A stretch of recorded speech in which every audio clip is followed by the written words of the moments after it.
Hey there, footy fans. Time for a bit more footy fun with FootyFin, and now the Rugby World Cup quarterfinals are fast approaching. Look, it's four Northern Hemisphere versus Southern Hemisphere matchups. You could barely have scripted it better, excluding the wobbly Wallabies, of course. Fiji come in for them. Anyway, look, I will preview all of them in due course, but today I want to focus on the big one, for me, the men in green, Ireland, versus the men in black, New Zealand. So that, I think, is the second quarterfinal for the weekend. Anyway, look, firstly, it's a massive matchup for a whole host of reasons that I'll go into here. Mouth-watering prospect, but firstly, let me just go into a bit of Rugby World Cup history over the first 9 Rugby World Cups with Ireland. Sadly, the men in green have never won a knockout match, a quarter-final, and I'll just quickly run through the history. 1987 in Australia beat them in the quarter-final. 91, Australia beat them in Dublin. That was a classic match. The final score was 19-18. I was watching it live in the middle of the night in Brisbane. I must have been in nappies, I hear you say. Yes, well, maybe I was. But look, Ireland nearly won it near the end. A massive upset.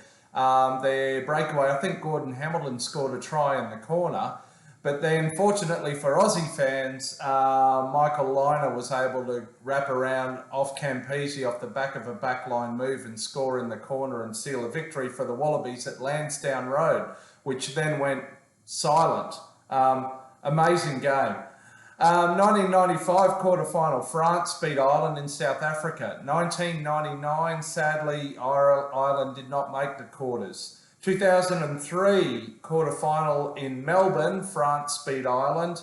2007, sadly, the men in green didn't make the quarterfinals. In 2011 in Wellington, Wales beat Ireland in the quarterfinal. In 2015, in the quarterfinal, Argentina beat Ireland. And then in 2019 in Japan, New Zealand beat Ireland in the quarterfinal.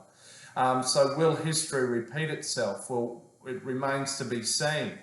Anyway, that's history, and hopefully it might stay that way for Irish fans. Okay, and they are my team now, unabashedly, okay? Having lived in Dublin for a couple of years, I've seen Ireland play tests in Brisbane. I've seen them play the All Blacks, France, England, and the Wallabies all in Dublin as well. Shout out to the Bull there if you're watching. Hi, Bull. So Ireland are currently ranked number 1 in the world, for whatever that's worth. They've had 17 straight wins over the past sort of year and a half, which is massive. Interestingly, their last loss was to New Zealand in Auckland in mid-2022. That was the first match in a 3-game series. They went on to miraculously score their first ever win against New Zealand on New Zealand soil, and then they backed it up in the 3rd test and they won the series. That was actually, I think they were the first team to beat the All Blacks in New Zealand in a series, was it since the British and Irish Lions in about the 1920s or 30s, something like that. Someone correct me in the comments if you will. So look, there is that element of revenge to this. That Ireland's last Rugby World Cup loss, as I said, was losing to New Zealand in the quarterfinal of Japan 2019. Ireland have had some tough, they've been in what was dubbed the pool of death up front. They've had some fairly tough Rugby World Cup pool matches and a couple of easy ones, but famously they ground out a gritty win over South Africa 13-8 in the pool matches, and then they had a last round game against Scotland, which they ended up winning easier than expected. I think they ended up scoring 40-odd points against 2 late tries to Scotland. Now, interestingly, Ireland have 3 New Zealanders in their back line. Lowe, Gibson Park and Aki, they all qualify based on residency grounds. And they have an Aussie in the back line, Mac Hansen, whose mum is Irish, though, I have to say. I believe at least one of their forwards, Vlander Fleer, has some South African heritage. And what about Kalen Doris? I don't know. Somebody correct me. I didn't do my homework there. Sorry. Anyway, on the flip side, New Zealand. They are looking for revenge, I'd say, and basically to prove a point here. As I said, they lost to Ireland. They lost their first ever series on home soil in the best part of a century when they lost 2-1 against Ireland in New Zealand in 2022. This year, they did have some other struggles last year, and coach Ian Foster was under fire. This year they had 4 Rugby Championship wins, but then they had those 2 shaky losses. They had a record loss to South Africa at Twickenham in the warm-up match, and then in the opening pool match they lost to host France, who won fairly comfortably in the end.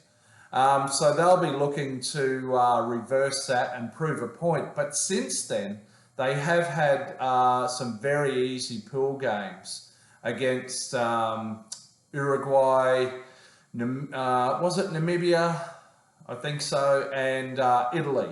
So, you know, there was a World Cup in the past, might have been 2019, anyway, 2007 as well, where easy pool matches did not serve them well. Now, I mentioned coach Ian Foster. He bows out after the end of this Rugby World Cup. He will be replaced by Scott Robinson, regardless of the outcome. He wasn't given a choice in that, and rightly so from my personal opinion, based on his record. He has a point to prove. He's come out and tried to play a bit of mind games this week in the media, sort of, and criticising the style of play in the Ireland-South Africa match, and, you know, trying to compare it to New Zealand's 96-0 win in the pool match. One thing I would say, so probably the biggest motivating factor maybe for the All Blacks is actually a fear of failure. Okay, so probably about a dozen of this squad of 23 for the All Blacks featured in the 2019 Rugby World Cup knockout stages, where they beat Ireland, but then famously they were outplayed by England. Look, if they do bow out in the quarterfinals, it will be their equal worst Rugby World Cup performance ever. Only in 2007 did they bow out in the quarterfinals. Of course, as an Aussie, we've gone one worse now. That will be a motivating factor, but will it get them over the line? That's the big question. Ireland, on the other hand, one might say that maybe the weight of history provides a bit of a psychological barrier to a win there, but I really get the sense with this Ireland team that they've really got their shit together psychologically, and they're a very cohesive unit. So look, it's a fascinating matchup. It remains to be seen, obviously, who will win this. These, of course, are 2 of the 4 strongest teams who face off in 2 pairs in the quarterfinals. Sadly, they won't be the 4 that matches up in the semi-finals, which I think would be appropriate. But anyway, who's going to win? Look, this one's very hard to pick. It just depends, I think, on how things go. New Zealand, a bit of an unknown quantity since the opening match. They've been sort of just quietly playing away and really having glorified training runs in the other 3 pool matches. Ireland had that tough win over South Africa and then a decent hit out against Scotland. So anyway, it's really hard to pick. I am going for the men in green. I want to see them achieve their best ever result in a Rugby World Cup. Come on, Ireland! But it remains to be seen. Who knows? Can't wait. Bring it on. May the best team win. Hopefully they'll be in green. Anyway, until next time, catch you in a rolling mall out near the corner. See ya.